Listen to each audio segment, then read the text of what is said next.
सासूला सुनेनं दिलं थेट चॅलेंज. सावळ्याची जणू सावळीमध्ये रंगणार जबरदस्त सामना.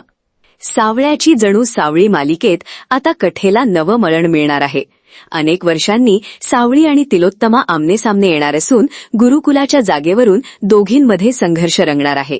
सावळीने दिलेल्या खुल्या आव्हानामुळे मालिकेत पुढे काय घडणार याची उत्सुकता वाढलीय. कथेनुसार सावळी गरोदर असताना तिलोत्तमाने गैरसमजातून तिचा अपमान करत तिला घराबाहेर काढलं होतं. त्यावेळी सारंगलाही पत्नीच्या बाजूने ठामपणे उभं राहता आलं नव्हतं. याच गोष्टीची खंत त्याच्या मनात अनेक वर्षांपासून कायम आहे. मेहेंदळे कुटुंबापासून दूर झाल्यानंतर सावळीने स्वतःचं आयुष्य नव्याने उभं करण्याचा निर्णय घेतला. पुढे तिला जुळी मुलं झाली. मात्र परिस्थिती आणि राजकुमारच्या कारस्थानामुळे तिची मुलगी तिच्यापासून दूर गेली. सध्या सावळी आपल्या मुलगा अबीरसोबत राहत असून त्याचा सांभाळ ती एकटी करत आहे.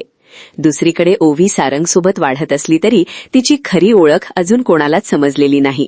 अनेक वर्ष दूर राहिल्यानंतर आता सावळी पुन्हा एकदा आपल्या सासरच्या लोकांसमोर येणार असल्याने मालिकेतील वातावरण तापणार आहे. नुकत्याच समोर आलेल्या प्रोमोमध्ये सावळी स्वर सावळी गुरुकुलात लहान मुलांना संगीत शिकवत असल्याचं दाखवण्यात आलं आहे. मात्र या गुरुकुलाच्या जागेवर तिलोत्तमाची नजर आहे. तीही जागा मिळवण्यासाठी प्रयत्न करताना दिसतीये. यावेळी जगन्नाथ तिच्यासमोर स्पष्ट शब्दात सांगतो की तिचा खरा सामना आता दुसऱ्याच व्यक्तीशी होणार आहे. त्याचवेळी सावळीची दमदार एंट्री होते.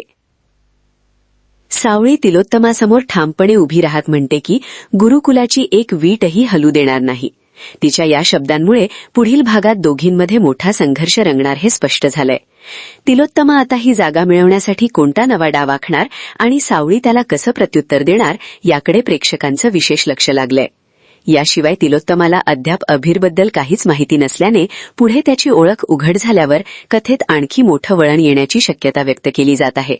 अबीर समोर आल्यानंतर तिलोत्तमाचं वागणं कसं असेल बाबतही प्रेक्षकांमध्ये चर्चा सुरू झालीय. मालिकेचा हा विशेष भाग 24 मे रोजी प्रसारित केला जाणार असून दुपारी 1 वाजता आणि रात्री 8 वाजता प्रेक्षकांना तो पाहायला मिळणार आहे. सध्या सावळ्याची जणू सावळी ही मालिका झी मराठी वाहिनीवर दुपारच्या स्लॉटमध्ये प्रेक्षकांचं मनोरंजन करत आहे.